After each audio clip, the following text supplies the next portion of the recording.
ഞാനിപ്പോൾ നിങ്ങൾ സീൻ കണ്ടിരുന്നു. നല്ലൊരു അഭിപ്രായം പറഞ്ഞോട്ടെ. പറഞ്ഞോളൂ. മാഡത്തിൻ്റെ 1-2 പടങ്ങൾ ഞാൻ കണ്ടിട്ടുണ്ട്. ഒരു കാര്യം ഇല്ലാണ്ട് എക്സ്പ്രഷൻ ഇങ്ങനെ വാരി വലിച്ചിടാം. ഒരു ഫീൽ, ഒരു വെയിറ്റ് ഇല്ല. ഞാൻ ഉപദ്രവിക്കാൻ വേണ്ടി പറഞ്ഞല്ല, ഒന്ന് സഹായിக்கலாம் വിചാരിച്ച് പറഞ്ഞതാണ്. Who the hell are you? Complex ക്വസ്റ്റ്യനാണ്. സിമ്പിളായിട്ട് പറഞ്ഞാൽ ബാല. പാലോ തൈരോ ഇപ്പൊ തൻ്റെ അടുത്ത് ആരോ അഭിപ്രായം ചോദിച്ചില്ലല്ലോ. ഇല്ല, അങ്ങനെയൊന്നുമില്ല. അത് കണ്ടുകഴിഞ്ഞപ്പോൾ സഹിക്കാൻ പറ്റില്ല, അതുകൊണ്ട് പറഞ്ഞതാണ്. തനിക്ക് പരിചയമില്ലാത്ത ഒരാളുടെ അടുത്ത് അങ്ങോട്ട് കയറി കുറ്റം പറയാം. അടിപൊളി. ഇത് തന്നെയാണ് എൻ്റെ ഉമ്മയും പറയാറുള്ളത്. ഒരു കാര്യമില്ലാണ്ട് മറ്റുള്ള കാര്യത്തിൽ കയറി അഭിപ്രായം പറയാറ്. പിന്നെ അത് ഞാൻ സൂക്ഷ്മമായിട്ട് ശ്രദ്ധിക്കുന്നുണ്ടാണ് കേട്ടോ. ബിക്കോസ് ഞാനൊരു ആക്ടിങ് കോച്ചാണ്.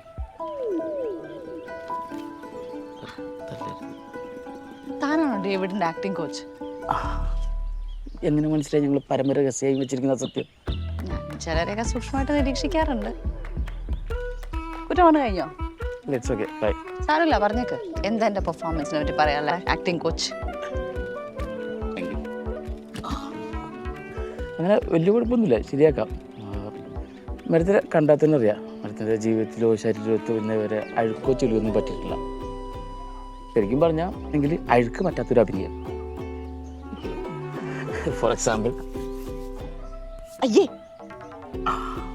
ഡിസ്കസ്റ്റ്. ആ പിള്ളേർ വയറ് നോക്കുള്ള റിയാക്ഷൻ, അതിന് പകരം ഈ റിയാക്ഷൻ ഇട്ടിരുന്നെങ്കിൽ